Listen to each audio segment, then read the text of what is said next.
typical physician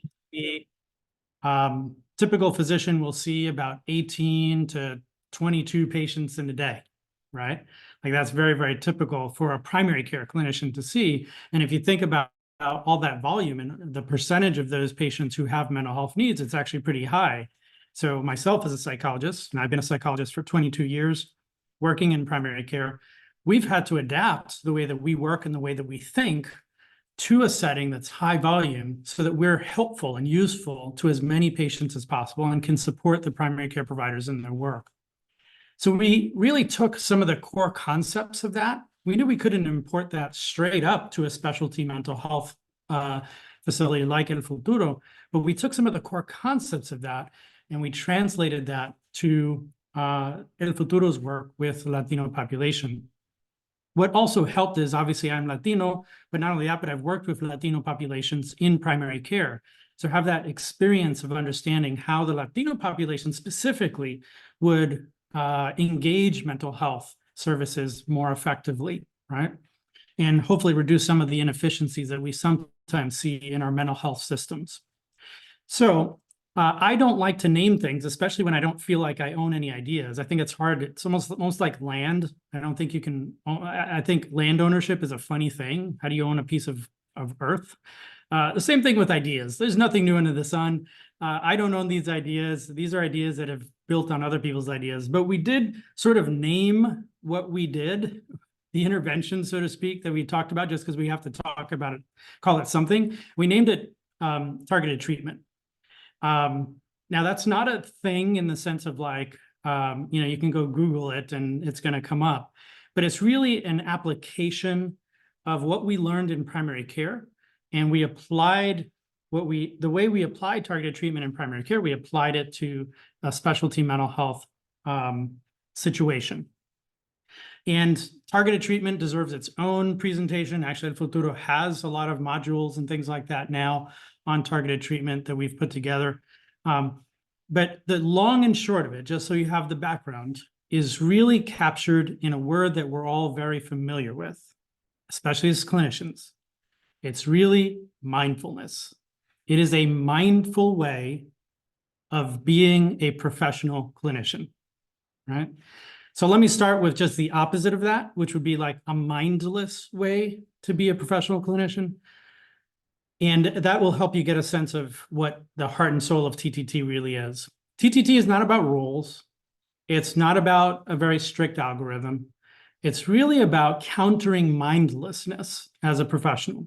So how does mindlessness potentially show? Well, you can be a mindless clinician in how you manage your panel of patients. You can, for example, not really give any thought to who needs more services more of the time. And you can just keep bringing people back sort of reflexively and say, I'll just bring everybody back on a weekly basis.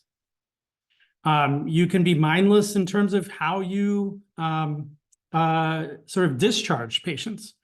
You could decide, I'll discharge them when they want to be discharged, right? That's mindless because you're not making any choices, right? So I'm not trying to sort of shame people about it. I'm just saying you're not making choices. And that's what mindlessness is. You're not making choices and you're not basing it on a clinical opinion. You're not basing it on case conceptualization. You're not basing it on evidence. You're just allowing it to happen. And so one of the things we identified as we looked at this issue of a population with a lot of need is we realized one of the inefficiencies we can cut back on is mindlessness. What if we were more mindful about how we make decisions, about who we provide care to, at what intensity of care? What if we make mindful decisions about when we decide that a person is at a good level of functioning and able to kind of make their way out there in the world without sort of coming in because it's kind of fun too, right?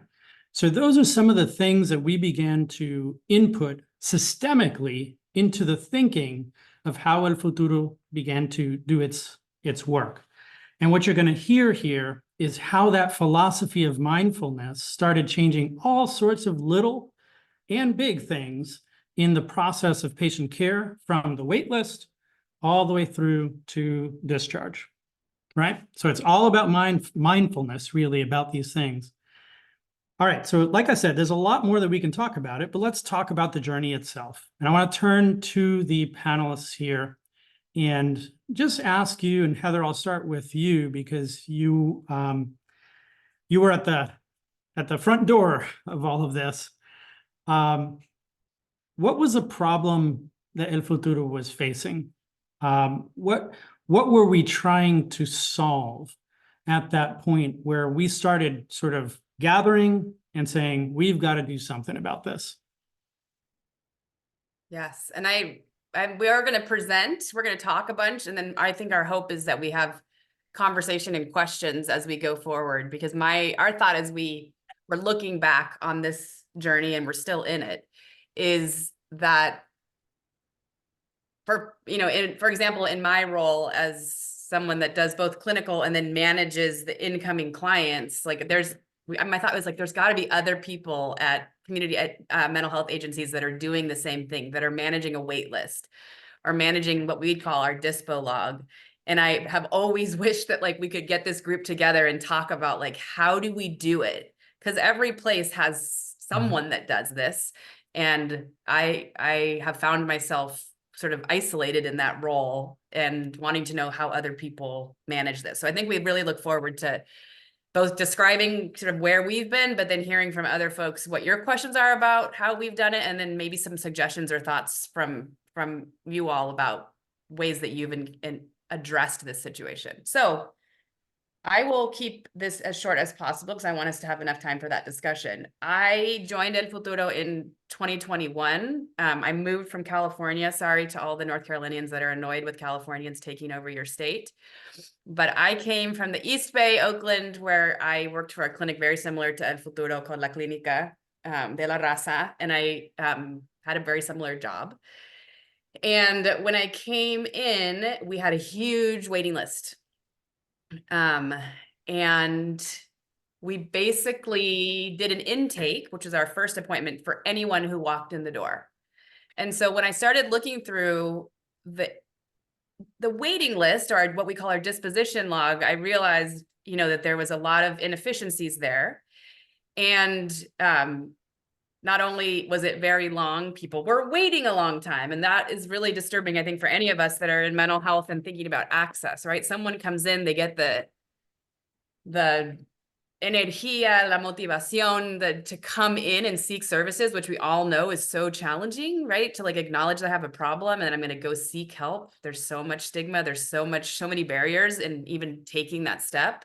So that someone would come in, pour their soul out, do the intake, give us all this information about themselves, and then they would sit for 3, 4, 5, 6 months. I mean, any of you that live in North Carolina or that work in North Carolina have referred people to El Futuro, I'm sure that has been the narrative, right? Like El Futuro is wonderful and it's hard for people to get in. And so we really wanted to tackle that piece. Additionally, pandemic, mental health crisis, as well as many agencies experience this transition of staff, right?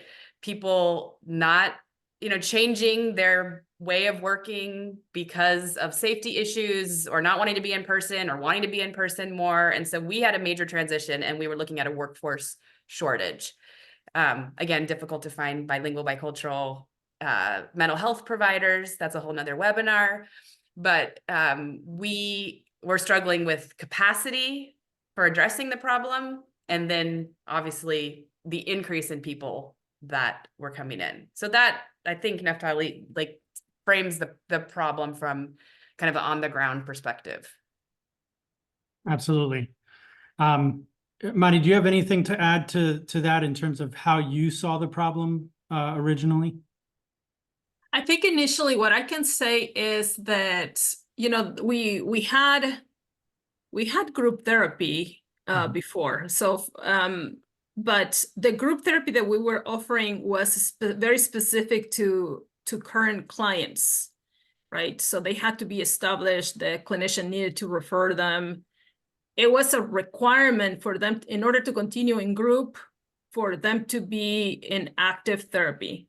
Mhm. So there were some clients who just remained in therapy so that they could remain in groups. We had these groups like Mente Sana that some women really, really loved coming to, and they just were in therapy because they that was a requirement. So I saw that like there was not a lot of offerings at that time that we had for people who were not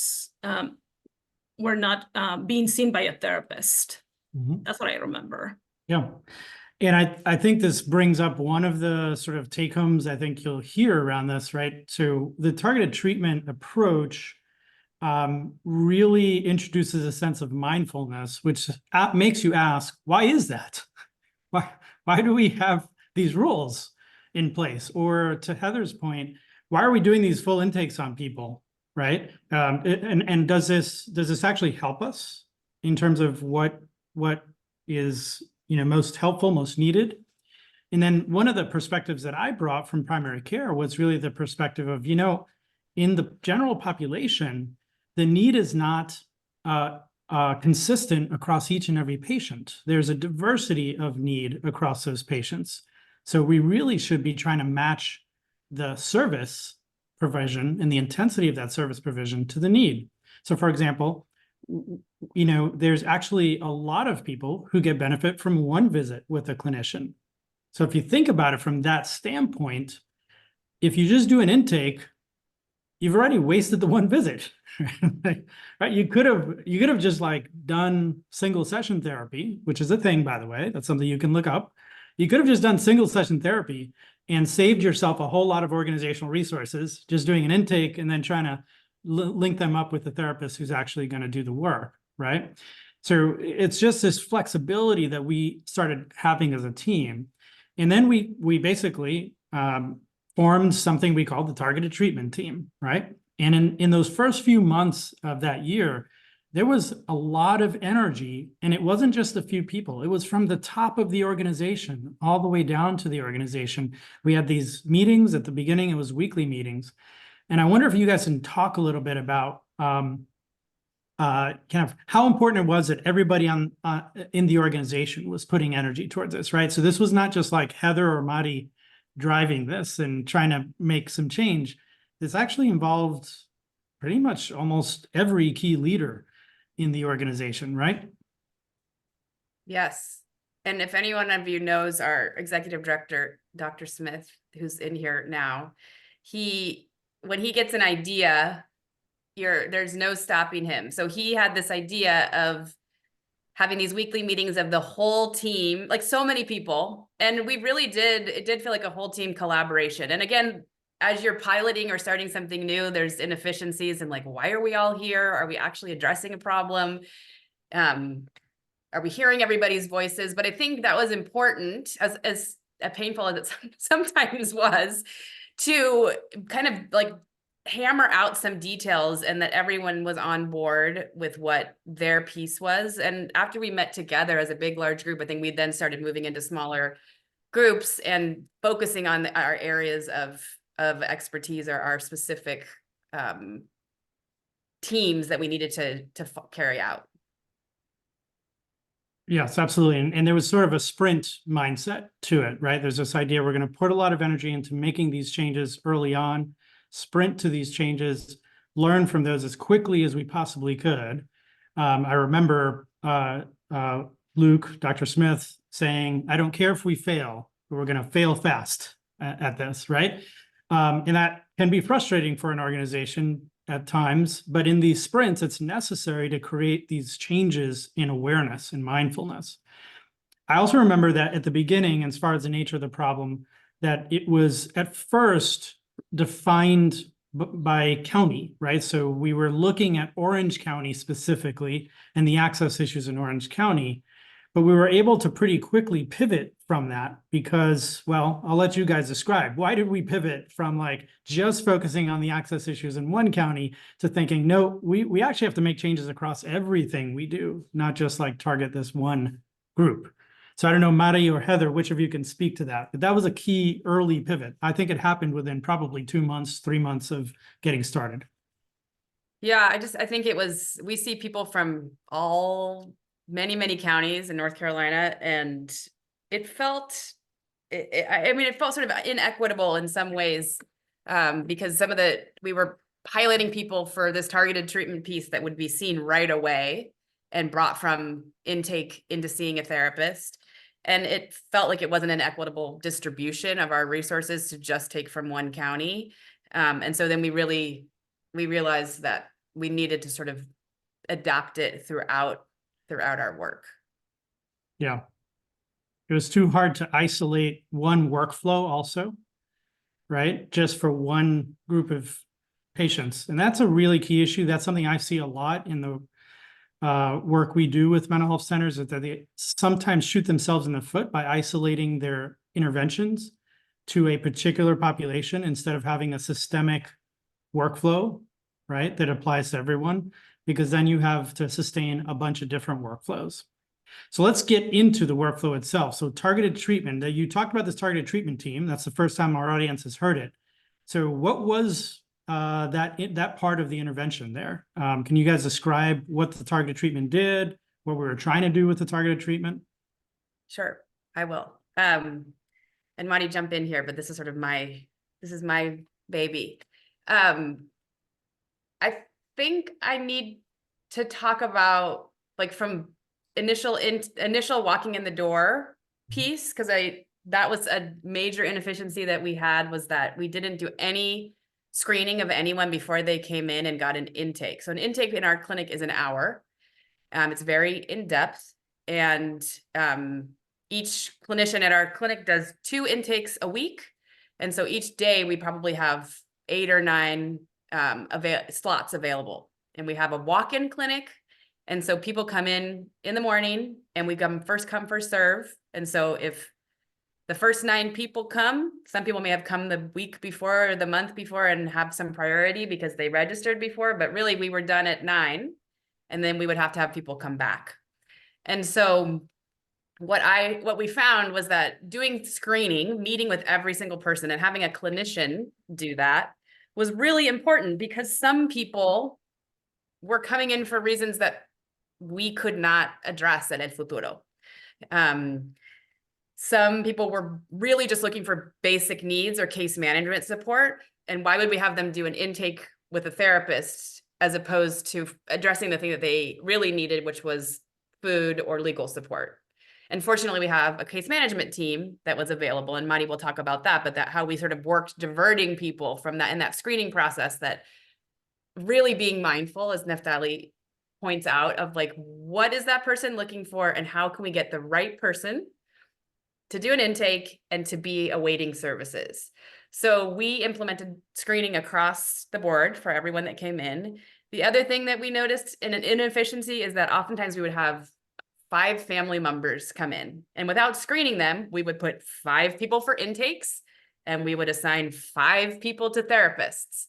And when for example, for our family that had a loss of a family member, they were all coping with the loss of one family member. We don't need to open up those 5 family members with 5 different therapists or do 5 different intakes. We could open it up under one and do family work, which is what we do across the board at El Futuro. And so seeing things like this and screening clients as they were coming in and recognizing some of these ways that we would get bogged down or have sort of the wrong people on the waiting list was really important to streamlining who was coming in.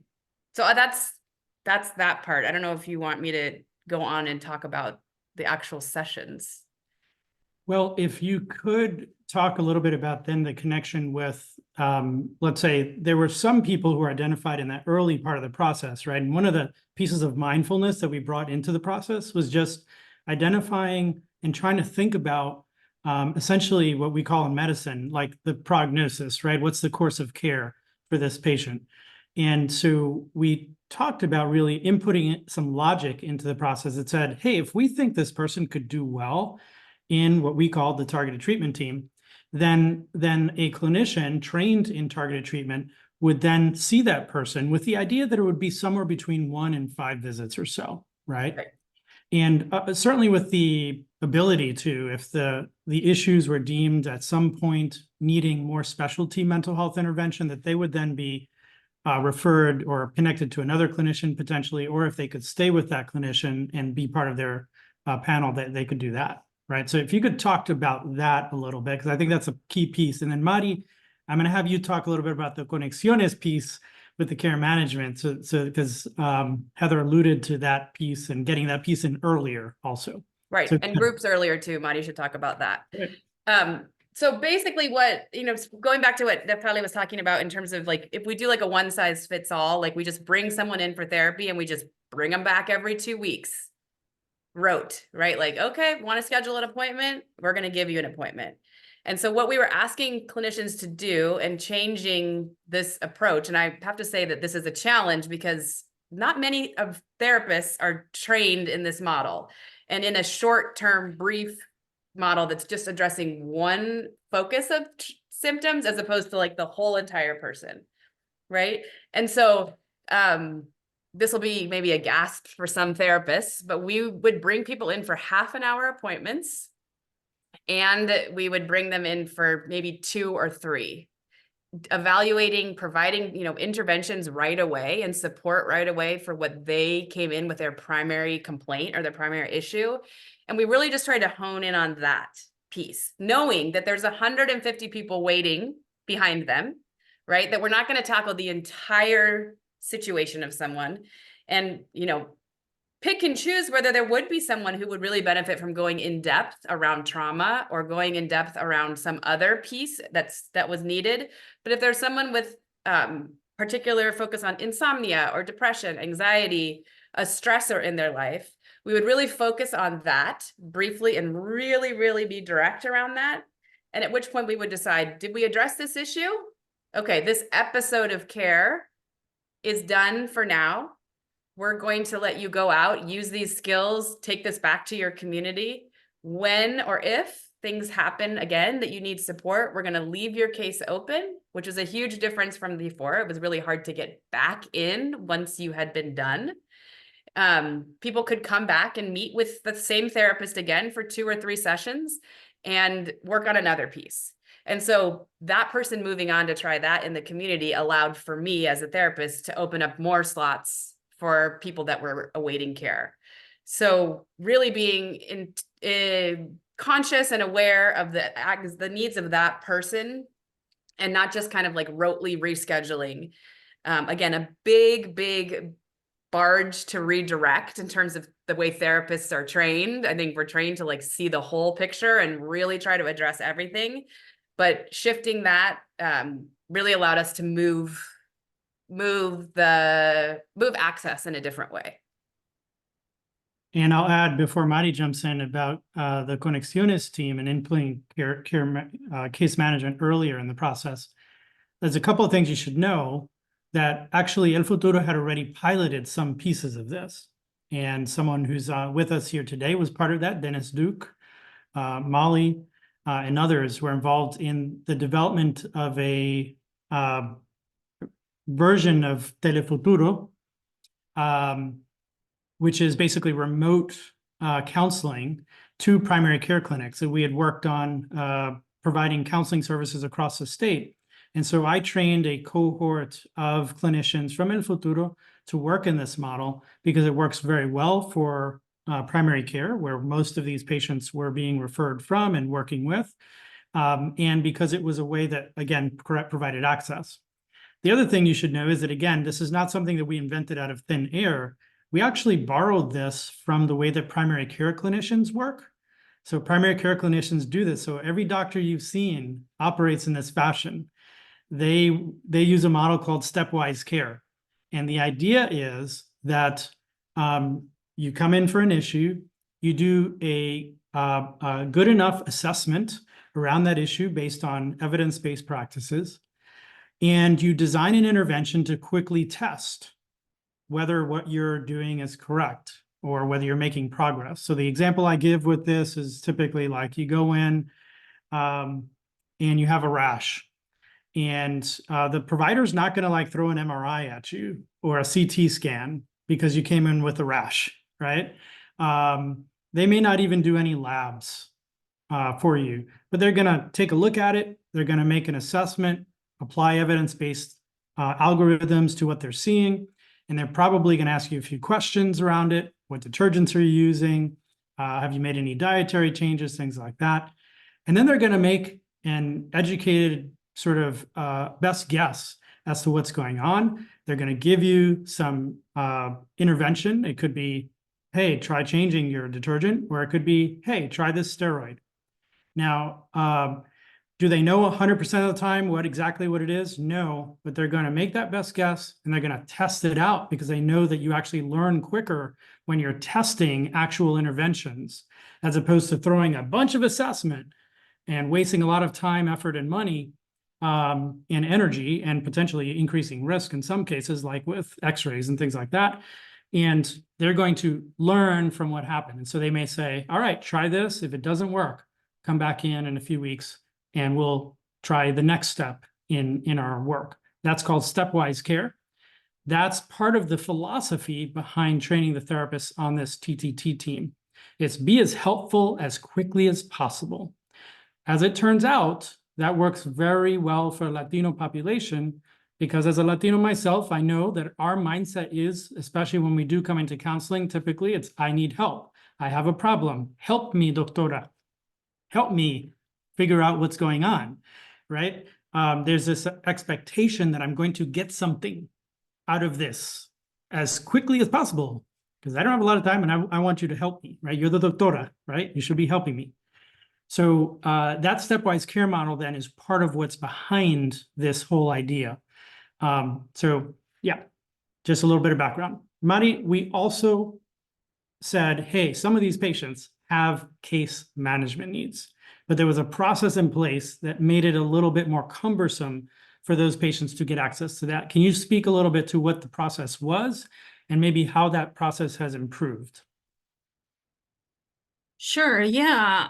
So before TTT, our Conexiones team was working in a way that every client received intense case management from our case managers. And so there was a wait list as well to be able to meet those needs. They basically did an evaluation and looked at every need that the client had and worked through that list of things that the client needed help with. And once they were done with that list, basically they would discharge the client. So it took a few months before they could discharge clients.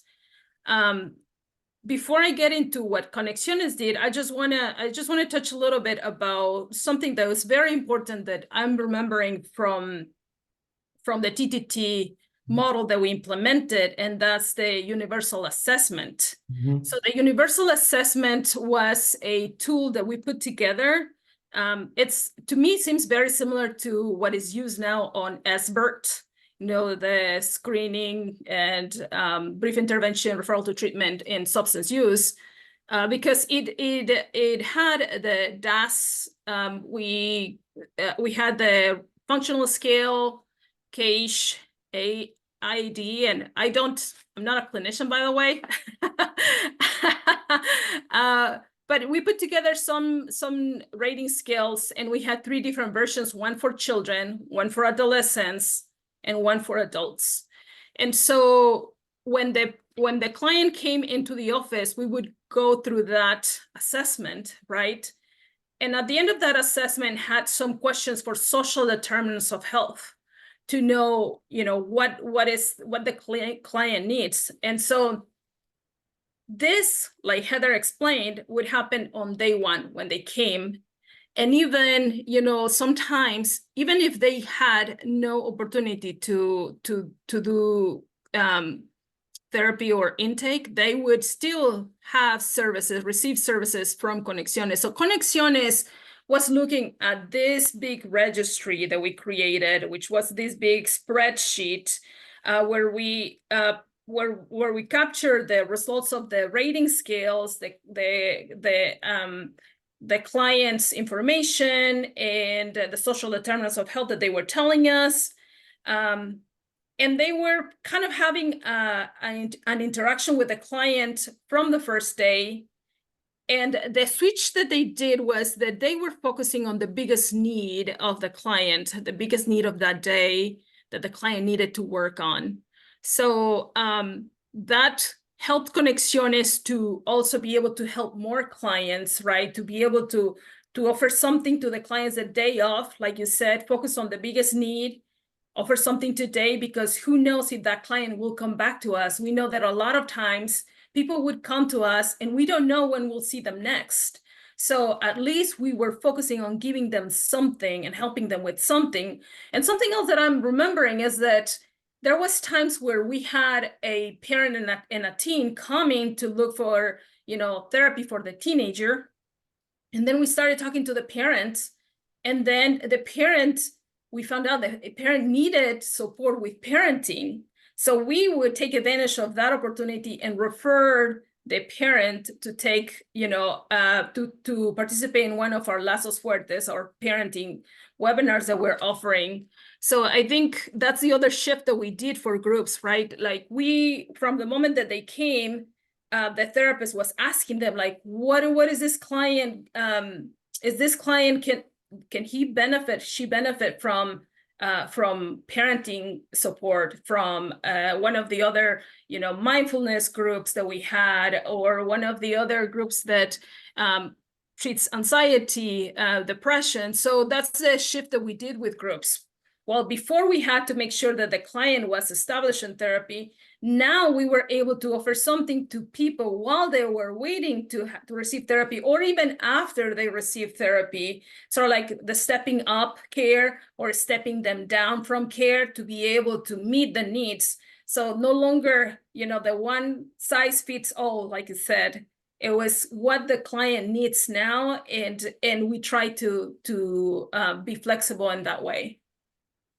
That's very well described, Mari. And really, to make it less complicated for those of you who are trying to apply this to your own settings, really fundamentally, what Mari described is just described in something that is also imported from primary care, which is just do today's work today, right? So do as much, you could adapt that to say, do as much of today's work today, right? So if a patient's coming in or a client's coming in with a certain need, and what work you're going to do is just schedule them for another visit at some point to meet that need, you have postponed today's work and you've introduced inefficiency, right? Now, sometimes we need to do that. Sometimes it's just the resources are not available or whatever.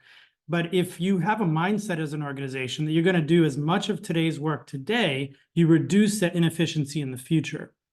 That inefficiency in the future is what creates the wait lists. That's what creates the backlogs that we then have to work off of. Whereas perhaps there is a need that we have identified, whether it's a need for a parenting group, whether it's a need for resource support for food or for housing or for some legal support. And if you could provide that now, you, first of all, get that patient started and engaged on their change journey. You engage something really important that the research says is the most important aspect of change, which is the installation of hope, right? For those of you who know the common factors, right? So you've already begun that patient on a process, and you're not waiting for something to happen for that process to start and causing yourself more work sort of down the road, as well as obviously delaying care for the patient. So I'd like to turn back a little bit to that dispo log and ask Heather to talk a little bit about the changes related to the dispo log, because I think people will find it useful because everybody has some sort of wait list process, some wait list strategy that they use. And there's some changes that you all made to do more of this, basically use this wait list in a much more productive fashion. So Heather, can you speak a little bit about some of those changes? Yes. One thing I want to just mention too, and this might be interesting to folks, is that when we're doing screening, we identified that a lot of folks were coming in for letters, legal letters for visa U, U visa, or visa T, which is the trafficking visa. And so we created a system in which people could go in a totally different arm of El Futuro, which is to just do a psychological evaluation letter. Because we found that was really bogging down our disposition log, which people were coming in for letters, but then saying they were coming in for therapy. And so they didn't really need therapy, they just needed the letter. And so being able to move people to get what they needed, which was really this letter to move their immigration process forward, was really, really effective in making sure that people that were on the disposition log were people that needed therapy. So idea being, we screened the people that got intakes were the people that we identified were here for the reasons that we could provide support for.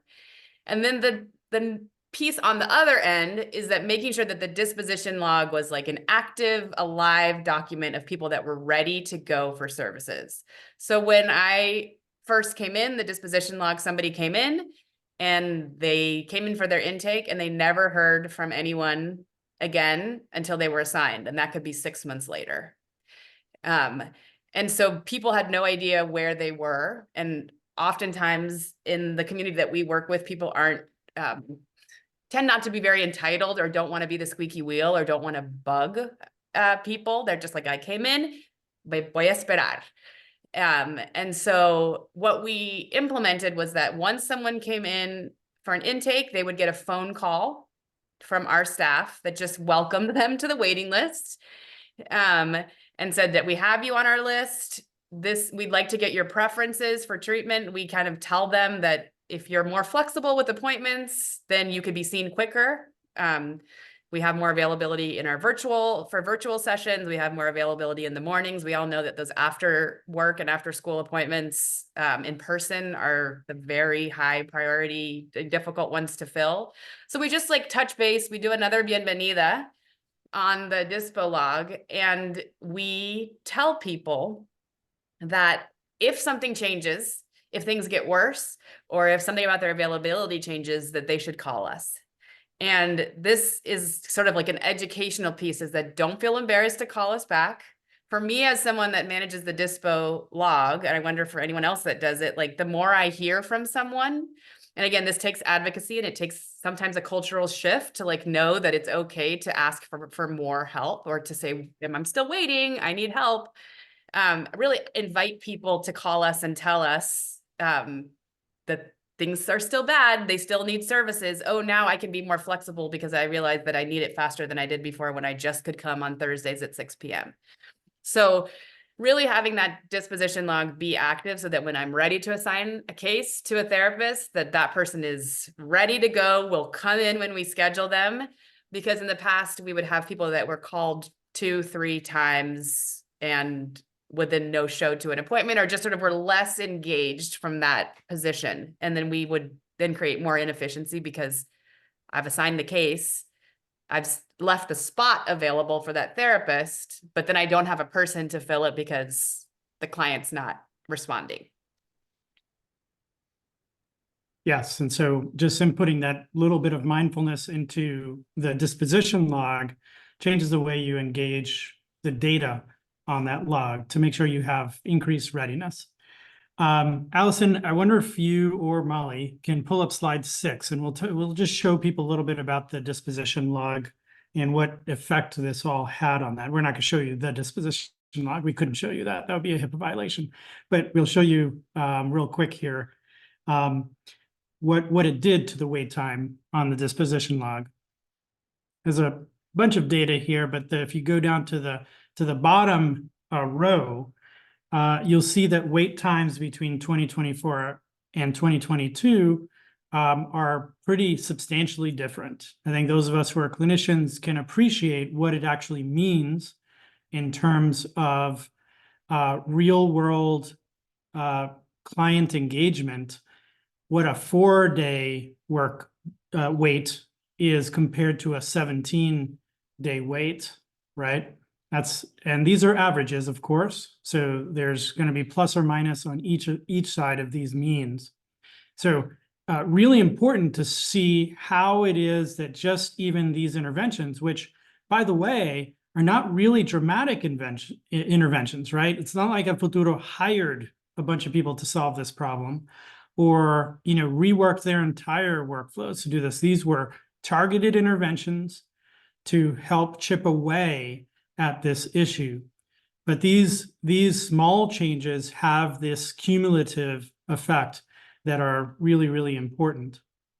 Now, I'd like to pivot a little bit here to the therapist part here. And if you look at the number there, since it's up there, you'll see that El Futuro has since not only hired, but actually overhauled the workforce. So the 9 that were there in 2022 that you see in that middle row that says FTE therapists are not the same 9 per se. Some of them are, but they're not the same 9 that were there that are there now in that almost 13 FTE therapists. And this number is not on the slide here, but when I did some calculations on this, it was really fascinating to see the impact on this. And it demonstrates the power of small changes and will help us to transition to our conversation around the clinicians, the therapists themselves, and what they needed to do to introduce some more mindfulness into their work. So here's the impact of these changes, right? So from 2022 to 2024, if you were to break down the per FTE number of clients that each clinician saw, you'd see that per every 1 FTE in 2022, every FTE saw 168 clients. In 2023, the numbers that I have, which are slightly different than these numbers, that ratio increased to 176 clients per 1 FTE. Now you might say, oh, that's about, 10 or so increase in clients. That doesn't seem like a big dramatic change. But this is the point about small changes in mindfulness, right? So if you aggregate that, that's 112 additional client needs that are met across all of the clinicians across El Futuro. That is important. That is substantial. And that change came about simply by introducing some increased mindfulness around targeting treatment to the level of need of each patient. Again, we didn't institute any rules. We didn't say you have to only see patients for 3 visits. We didn't say, you can only do X, Y, or Z. We just trained clinicians to think differently, to think in a more targeted fashion around matching the level of intervention that they were going to provide to the need that they were seeing in front of them, and to have a more population mindset. In other words, understanding that it's important. It's my job as a clinician to create access in my panel, not just for the people that I'm seeing, but for the people in the community that are waiting for those services, right? So I'd like to switch over to that. You can pull down the slide here and talk a little bit about that clinician training, because as you can imagine, and as Heather alluded to, there are some therapists who feel like that is akin to blasphemy, So this idea can feel incredibly foreign to clinicians. And so we had to do a lot of training around this. Now, developmentally, it's important for you to understand that at the beginning, we just trained a couple of people. It was just going to be literally this targeted treatment team. And these folks were going to siphon off people from the dispo log who they felt could benefit from targeted treatment. And I think it was probably 2 or 3 clinicians at the most, right, that we siphoned off to do this work. As we started doing that, it became clear that actually, hey, everybody at El Futuro could benefit from this approach. Everybody could use some training around this. And so it started from just a couple of clinicians trained to do this work to then everybody having an orientation to understanding what targeted treatment could look like within their own patient panels. And so we started doing training for everyone on this. So Heather, you are a clinical supervisor, one of the clinical supervisors at El Futuro. You experienced a lot of the sort of resistance and clinical training needs around this. First, can you speak to that, like what you experienced as you did that? And can you speak a little bit to like how we tried to, improve that and work collaboratively with staff on this? Sure. Therapists are a beautiful gift to the world. And they can also be, I'm one of them, so I'm speaking about myself. We can also be very, how can I say this? Like we're sensitive, right? And we have this craft and we feel oftentimes burned out and taking the brunt of it and doing the hard work. And we have a lot of narratives around how hard this is. And it is, right? And anyone who supervises or manages therapists may be like me, sort of scared of them, scared of us. So you just don't want to ruffle the feathers, right? They were like this very precious gift, and especially during this time of transition of the pandemic, when people were kind of exodusing out to private practice and going and doing different things. Community mental health clinics, like we were struggling to keep therapists, right? And like, how do we create an environment? So I think I experienced this fear of like not wanting to push too hard, but also recognizing that there's this big need and we have this huge like list of people that need help. And so this is the line that I've been massaging for the last couple of years of like training to TTT and building the ethos of it, right? Like building the ethos of population health and access and understanding. And also recognizing that a lot of therapists like to work like in deep, long-term, like, you know, knowing people for years types of ways. And so what I didn't want to do was like implement something across the board. Like you can only do this, or this is how it has to be. I wanted to give people flexibility to make decisions and to be mindful. And again, some people resonate with that better than others. And some people come along that road. And the training is ongoing. I mean, I don't think we can like say we've hit a home run with like brief treatment, but we're working it and continuing an ongoing supervision and training to sort of work at what is the specific need that this person has. And when we've addressed it, do people feel comfortable discharging when the whole thing hasn't been wrapped up in a bow? Because I think we want to feel like we've like created like, or discharging this beautiful, amazing, complete thing. And that's just not what TTT tends to feel like. Like there is the benefit and the glory of like working on one thing and seeing change, but that wrapped up in a bow piece, which just not necessarily realistic, but that's not happening as it was, I think, or maybe it wasn't, but it was just a different way.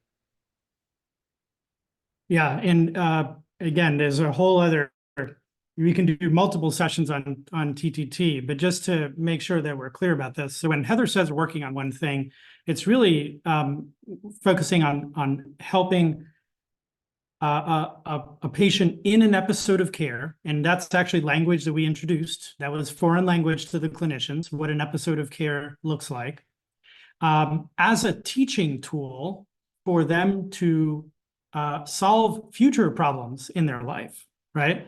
So I think this is a difference between what sometimes clinicians have as a bias towards or against brief intervention, which I never call this brief intervention, because it's like, well, we're just solving a symptom, right? We're just solving a particular like symptom, like a panic attack, and then ignoring everything else. And that's not what TTT is.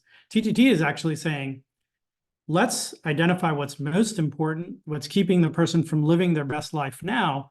And while we do that, let's teach them, let's give skills away to them so that they not only have, you know, the help that they need now, but they may have a tool in their toolbox that can help them with a future problem.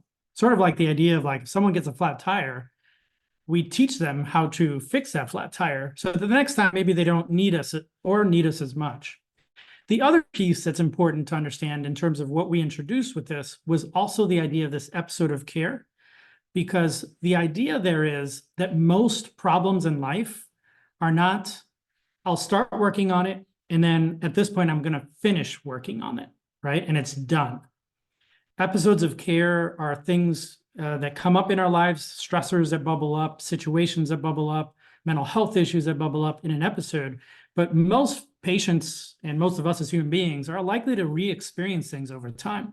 So the thing that helps me as a clinician working in primary care, working with lots of patients in these things, is the idea that I'm just going to work with you on this episode of care, but that doesn't mean I can never see you again in another episode of care. So we really introduced this idea of what if El Futuro was more flexible to help people come back into care and in another episode of care. And that then, as a clinician, I think helps you understand the paradigm. The idea is that It's not like, oh, we're going to work with this very narrow thing and then let you go, and we're never going to see you again. We're going to try to teach you skills. You go out, work on it. If you need to come back in for another episode of care, then you have an opportunity to come back and work on another episode of care. And if you design your systems around that, you have a more effective way of actually caring for the fundamental problems that populations present with.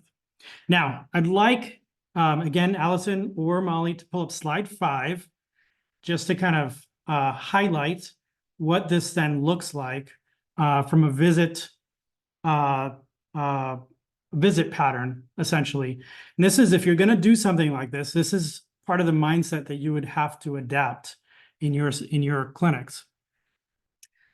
So, one of the concepts that we introduced was really helping clinicians to start to become more mindful of how they were doing something called dosing and titrating care, which it's always mind-boggling to me how clinicians are not taught this in training. But this is a fundamental concept to the way that we do medicine, right? We're always thinking about the dose of an intervention, and which means like the intensity of it, right? You can get a higher dose like of a medication or a lower dose of a medication. That's sort of the idea. But you also have titration, like over what period of time, right? You could take a medicine every day, or you could take it every 2 weeks. That concept is for some reason foreign to mental health. I don't know why, but it's super important. And this is where it shows up. Now, if you bring everybody back, if you bring a group of people back every week for an hour at a time, that's one dose and one kind of titration.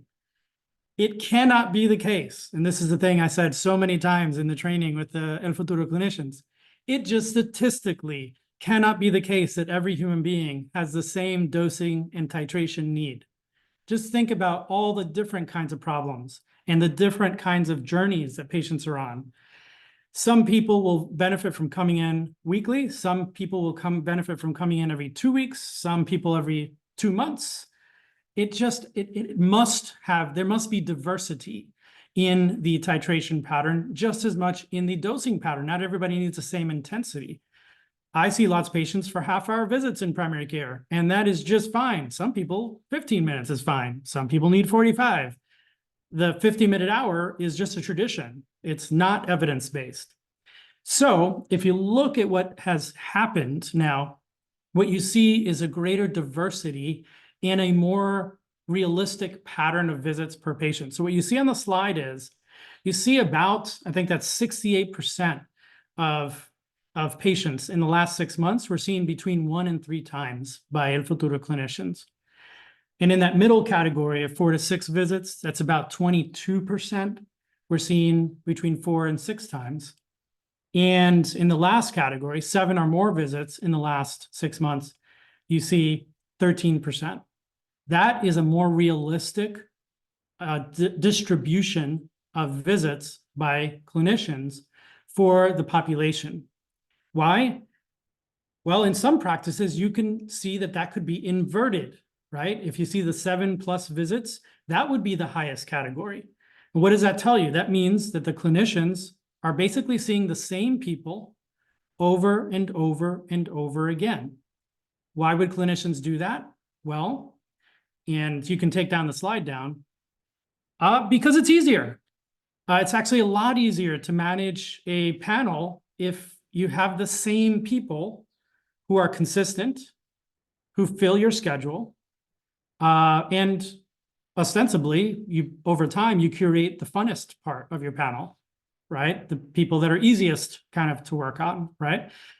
But, and again, that's fine if you are a sort of concierge type clinic that is just working in private practice to do that, but that's not El Futuro's mission. El Futuro is here to serve the community and to improve the mental health of Latinos in North Carolina. So that distribution tells us that El Futuro clinicians are inputting mindfulness into how they distribute that care, how they dose and titrate that care more effectively. Introducing those concepts was not an overnight thing, for sure. So before we turn it over here to some audience sort of questions, I know we're kind of toward the end. Heather, I want you to kind of talk a little bit more about how, as a supervisor, supervising clinicians, you had to potentially adapt how you supervised so that you actually kept some of these metrics at the top of your mind and talked about them with your clinicians, right? Because this is not something that's typically part of supervision. Yeah, I mean, I think this is just something that we talk about every week is caseload management. We instated a process in which people receive their caseload once a month and we're encouraged to look at and go over it in supervision. What's your plan with each person? And then we instituted what we call a peer review process, which is that there's a committee, 2 clinicians and myself, and each month we get a list, the whole team gets a list of people that have been open for 6 months or a year. And if they've been open for 2 years, then they would come up every 6 months onto that list. And we ask clinicians to go over that list. And if they are continuing in services with that person, we have them fill out a form. And in that form, they describe the severity of symptoms, the severity of context, what ancillary or additional services they've referred the client to, whether that be psychiatry or groups or case management or something else in the community. And then we ask them to be really specific about what their plans are for the next phase of treatment for that. And then we want them to make the case to us about why, what they're thinking when they're moving forward. So they have to basically prove it to us why this person is going to continue and what they're going to do specifically with intervention. And if we don't feel good about that, if we feel like, oh, it's too vague, or we feel like this person's been around too long, you should probably wrap it up, we'll be really like lovingly honest to our colleagues as a team and provide feedback and ask for them to follow up in supervision with their supervisor if we feel like they maybe are, have been, seem to be, the case seems to have wrapped up, or it seems to, be kind of in a maintenance phase.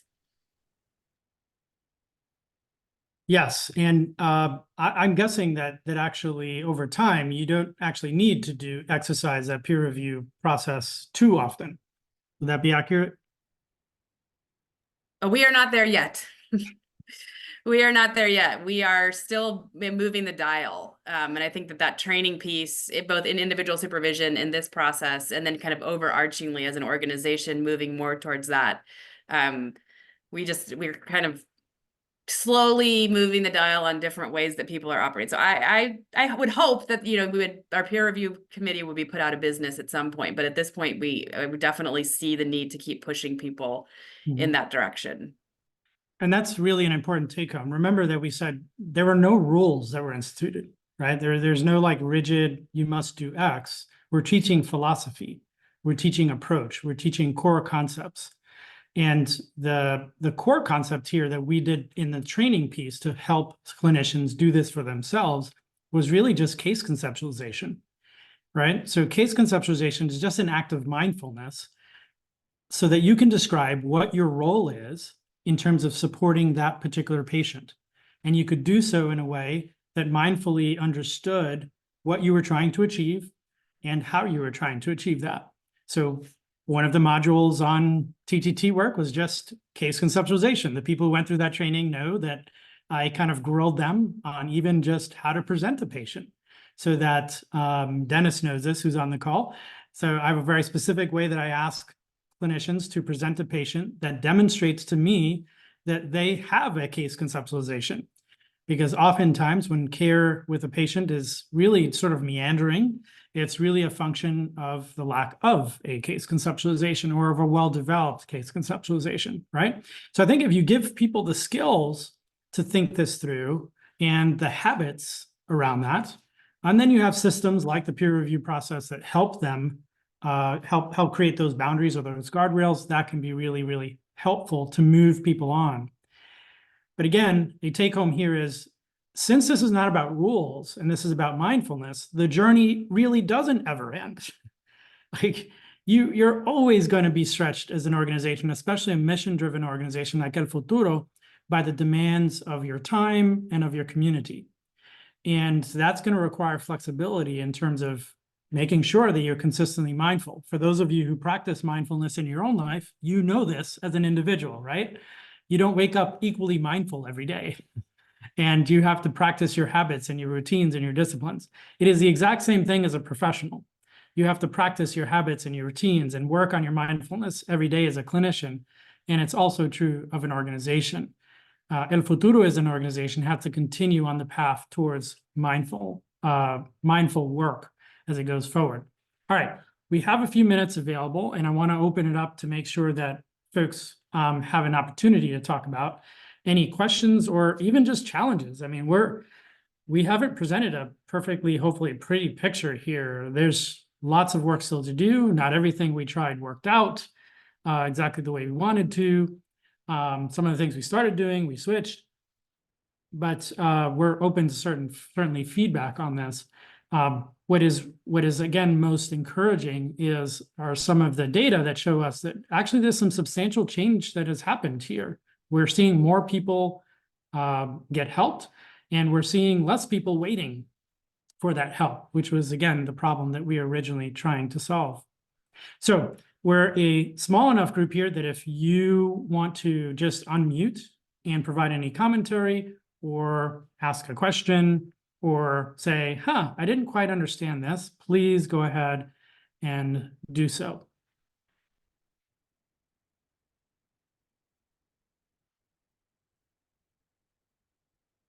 And yes, I know this is the awkward pause when someone asks the group to, and then everybody's like, should I say something? Should I not? I'm gonna jump in and I'm gonna say how I think this is amazing that more people got seen and got their top need addressed. I'm curious, there's been a trend in the past 20 years in mental health of using evidence-based practices, and a lot of them have a certain number of sessions or a certain amount of content you're supposed to cover. And I'm curious how the TTT model reflects on that evidence-based practice push. That's a great question. A fantastic question. Heather, Madi, you want to address that? Probably Heather as a clinician. Sure. We are constantly with evidence-based practice modifying for the Latino community, right? I think that is the key as clinicians around flexibility and cultural adaptation, right? So that being said, that's the skill of a clinician working at El Futuro or working with diverse communities, right? That EBPs are generally built upon certain populations, and we have to do that all the time.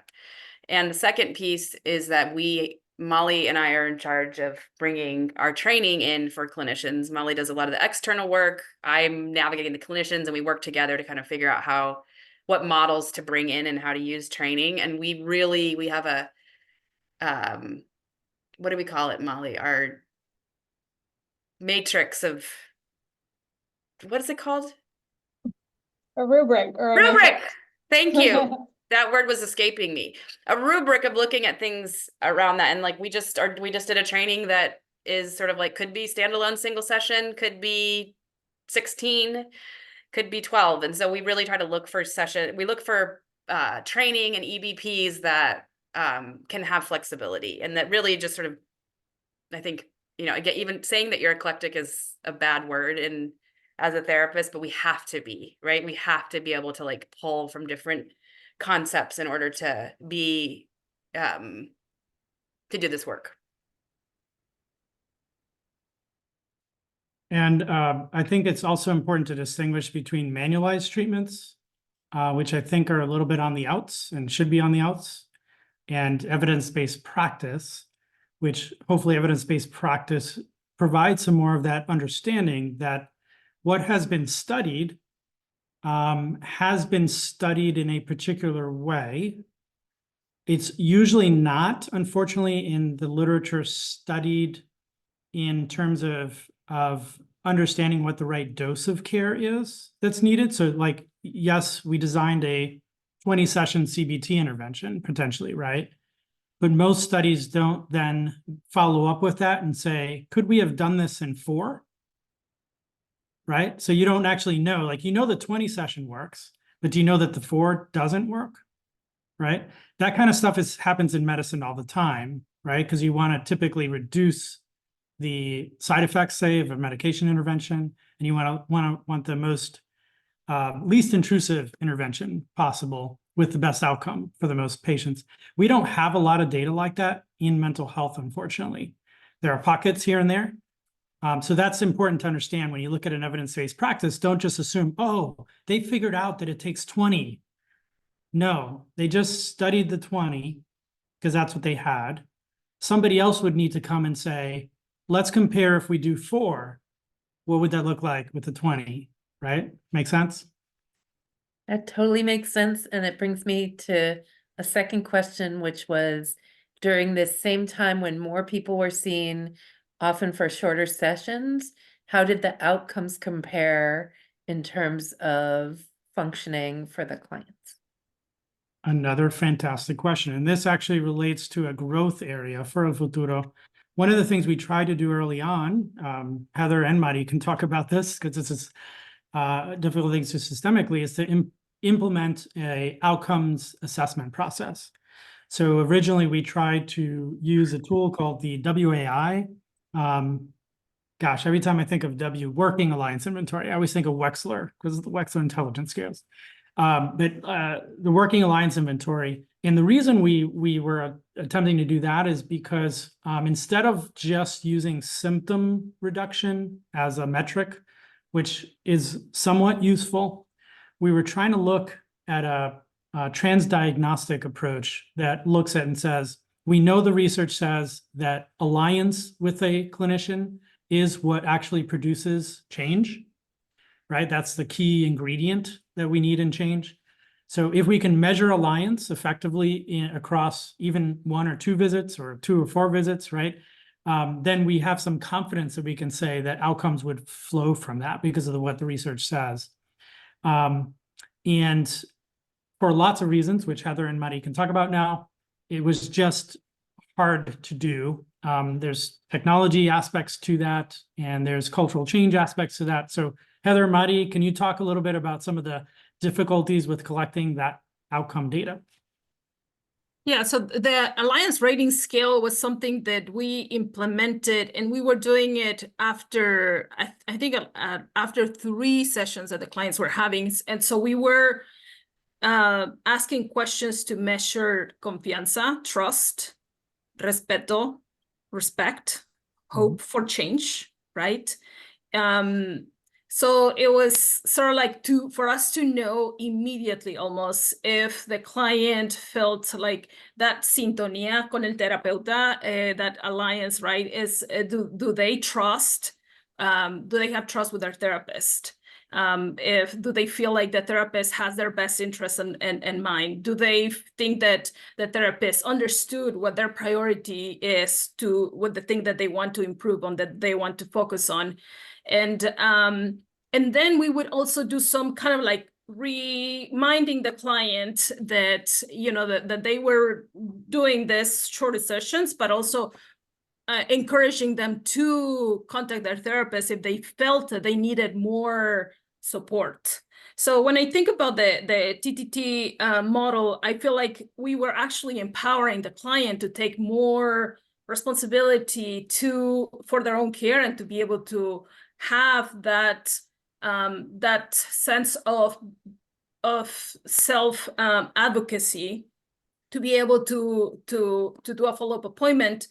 But I'm also thinking about, you know, the importance of the team approach, right? Like, it's not just the therapist taking care of the client, it's a whole team of people that is taking care of the same client as the people that are facilitating groups, the case managers, the therapist, the psychiatrist. So it's a whole lot of people, big ecosystem that is, you know, working to improve the client in general. So I think also when I'm thinking about the TTT process, I think about, you know, seeing people fast, right?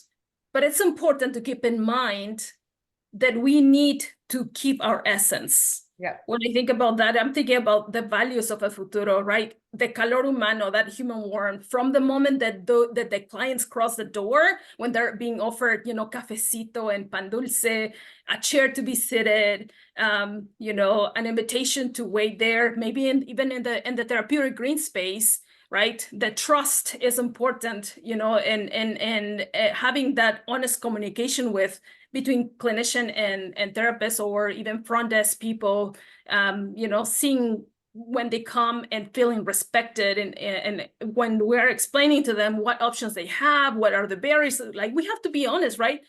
There's going to be services that we can offer them, and there's going to be services that we just can't, because the systemic barriers are there in place and the resources are limited. We have to keep in mind also that engagement that needs to be happening.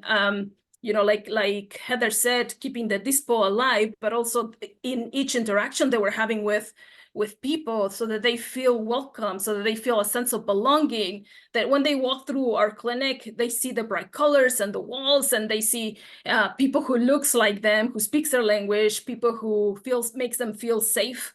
That's important for us to not miss when we're trying to see people, right? I know that there's a huge need, and we have a shortage, limited resources to meet those needs, but we need to make sure that we keep that in mind all the time in every interaction throughout the whole process, so that people, when they come in, the first impression, they say la primera impresión jamás se olvida, right? The first impression you'll never forget. So they feel like they can come again and they can trust us. So that. I just wanted to add that. Thank you for adding that color to it, because it can feel very sterile to talk about these concepts, dosing and titration and all this kind of thing, but forget that this is all embedded in this home that El Futuro is, right?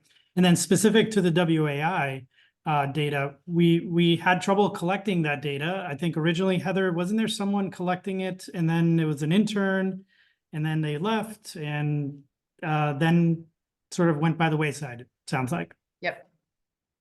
Yeah, so that's a short answer to your question, Rachel, about, yes, we attempted to collect this data.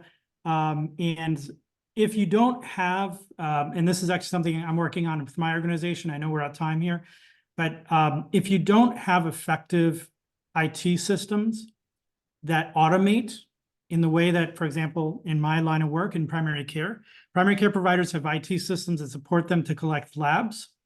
One of the things our organization is advocating for is for mental health labs, so that we can measure care, because we should be measuring outcomes. We should be measuring the improvement that our patients are showing. But in order to do that, it has to be as easy as it is for a physician to order labs and get those results back, as opposed to asking each and every clinician to make extra effort to remember to do a screening tool at the beginning or end of their visit, to have a place to put it where they can evaluate it and look over time the results very easily, as opposed to having to look through a bunch of charts and see what their scores were on each visit. It has to be that easy for measurement-based care to proceed effectively. So great question, Rachel. That is still one of the many areas of growth that not only El Futuro, but lots of mental health clinics have to orient effort and dollars to. All right, we are at the end. In fact, we're a little bit over. Thank you so much. Molly, you want to take us out?